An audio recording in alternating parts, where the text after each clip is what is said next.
कुमुद जी के घर में बड़ी चलती थी। 2 बेटे की माँ ठाठ से रहती थी। मजाल जो कोई उनकी कहीं बात पर सवाल उठा दे। अपनी बड़ी बहू को वो पैर की जूती समझती थी। बड़ी बहू राशि का पति शिरीष आर्थिक रूप से कमजोर था। किसी के यहाँ प्राइवेट नौकरी थी पर कमाई ज्यादा नहीं थी। ये तो अपने मम्मी पापा के साथ रह रहा था तो घर खर्च चल जाता था। 2 बेटियों की माँ राशि संस्कारी और समझदार थी। पति की कमाई में सिर्फ उसकी जरूरत पूरी हो पाती थी। वो कभी अपनी इच्छा से कहीं घूमने फिरने नहीं जाती थी। शिरीष सुबह का गया रात तक थक कर आता था। इसी वजह से दोनों बेटियों पर ध्यान नहीं दे पाता था। घर से ऑफिस और ऑफिस से घर, उसका यही जीवन था। राशि ने भी इसे अपना नसीब मानकर स्वीकार कर लिया। वो भी घर संभालती और सास ससुर की सेवा में लगी रहती थी। अब छोटा बेटा मनीष भी शादी लायक हो गया था। उसकी भी शादी करनी थी। वो लड़की ढूंढी रही थी कि मनीष ने खुद बता दिया कि वो नेहा को चाहता है और उसी से शादी करेगा। सामाजिक कार्यक्रम और शादी में नेहा भी आती थी। अपने ही समाज की लड़की है और अच्छे घर से भी है, ये सोचकर कुमुद जी ने हाँ भर दी। दोनों की शादी हो गई। नेहा के पति मनीष की अच्छी नौकरी थी, अच्छी कमाई थी। दोनों खूब सैर सपाटे पर भी जाते थे। कुमुद जी भी कुछ नहीं कहती थी क्योंकि हर जगह पैसा बोलता है।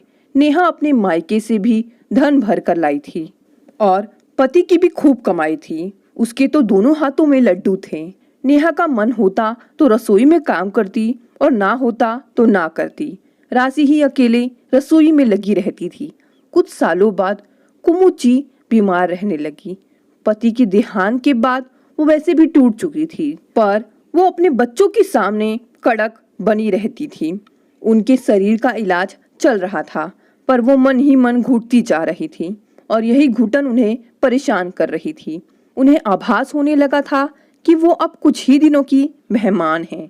एक दिन उन्होंने दोनों बेटे और बहुओं को बुलाया और अपने मन की बात कही और कहा कि वो घर में रखी हर चीज का अपने जीते जी बंटवारा करना चाहती हैं, क्योंकि उनके जाने के बाद दोनों भाइयों में झगड़ा ना हो। छोटी बहू नेहा स्वभाव की तेज थी और राशि नरम व्यवहार की थी। पैसा होने के बावजूद नेहा लालची और राशि धैर्यवान थी। नेहा ये सुनते ही तेजी से दौड़कर कमरे में आ गई। कुमुद जी ने सारे गहने अलमारी से निकाल कर रख दिए और बंटवारा करने लगी। तभी राशि की नजर उन गहनों पर पड़ी जो उसे मायके से मिले थे। उसकी मम्मी का दिया हुआ हार और दादी ने सोने के झुमके दिए थे। बड़ी बहन ने कंगन और बुआओं ने अंगूठी भी दी थी। शादी होते ही सारे गहने उसने अपनी सासू माँ को सौंप दिए थे, जिसे आज सालों बाद उसने देखा था। मायके से मिले गहने तो हर बेटी के लिए अनमोल होते हैं। वो लगातार उन्हें देखी जा रही थी। तभी उसने हिम्मत करके कहा कि मम्मी जी, मेरे मायके से मिले गहने का बंटवारा नहीं होगा। वो मुझे मिले हैं तो मेरे ही हैं। तभी नेहा बोलती है, भाभी, ये सारे गहने मम्मी जी के अलमारी से निकले हैं तो ये मम्मी जी के हुए, और आपने ये क्या तेरा मेरा लगा रखा है। घर में जितने भी गहने हैं उन सब का बंटवारा होगा। और वो भी अपनी सास की तरह उम्मीद से देखने लगी। तभी कुमुद जी गहनों पर नजर दौड़ाती हैं और छोटी बहू, सब गहनों का बंटवारा बराबर होगा। जाओ, तुम भी अपने मायके से मिले गहना लेकर आ जाओ।